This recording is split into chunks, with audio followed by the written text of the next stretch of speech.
Thank you, Vance. I will make it short because we have 7 sessions of Wild Waters during the upcoming week where we have plenty of opportunity to discuss these things. Let me just trying to inspire and open the doors for the wonderful speakers we're going to have this afternoon, share with you a little bit my personal experience. I'm not a marine biologist. I'm a desert ecologist of all things, and I work with plants that live with very little water and with desert ecosystems in general. But I want today to share with you my experience and pay homage to 2 dear friends. I'll start with one of them, Dr. Velarde, who will be giving a talk, a wonderful talk this week. Some 15 years ago, she came and she told me, she said, you know what, Ezequiel, my terns, she's been 35 years of her life following tern nesting in this minute, small little island in the Gulf of California. They die. Some years, they just cannot feed their chicks. The chicks die. So we started looking at the data, and eventually I found, by torturing numbers, as we always do, that the speed of the equatorial current between Tahiti and Darwin, Australia, predicted with a probability of 90% the fate of the terns in the Gulf of California. And that is, of course, because of the shifts in temperature in the Pacific and the El Niño years.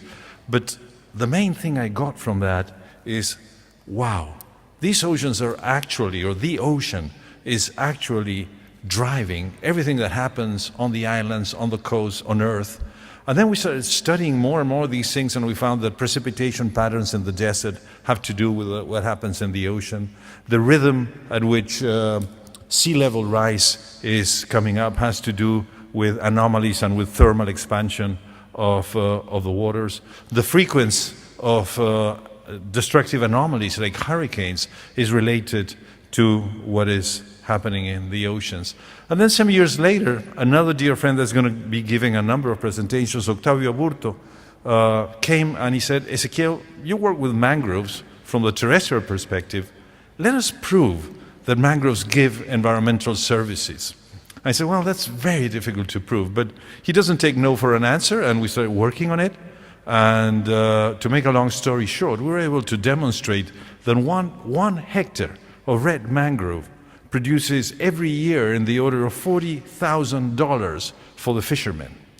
And that actually, when you cut these hectares that were being cut all over the tropics to convert into hotels and golf courses, not only are you exposing the coast to the forces of ever-growing oceanographic anomalies, but the local populations, the fishermen, the fishing towns, they're losing a huge amount of money in their income that is just lost for the profit of some investor that makes the destruction of the mangrove forest. And I could keep on and on talking about these things, but these 2 examples will perhaps show you why I have decided for some years that protecting the oceans is of the utmost importance. The oceans regulate our climate. The oceans are the huge conveyor belt that moves energy around the world.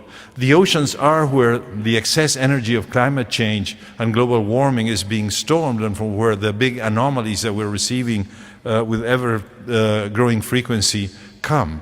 The oceans are the biggest source of carbon sink. 1 hectare of mangrove can capture somewhere between 10 to 100 times more carbon in the soil than the richest carbon-richest Amazonian forest. And yet, we are damaging those coasts. We're throwing pollutants into those oceans. We are depleting our fisheries at an amazing rate. This is the big challenge. We don't see what happens under the water. We don't see the destruction of the oceans. And hence, perhaps, they receive less press than many other of the environmental tragedies that we're facing every day in the protection of our wilderness. I'll leave you with that thought. But there are also, of course, and during this week we'll hear them, huge notes of optimism from people working to protect their coasts, to protect their oceans, and to keep the environmental health and the ecosystem services of our oceans, providing all the services that they provide for the earth and for humanity as a whole. And having said that, I will leave the floor to my followers. And thank you so much for inviting me to share this with you.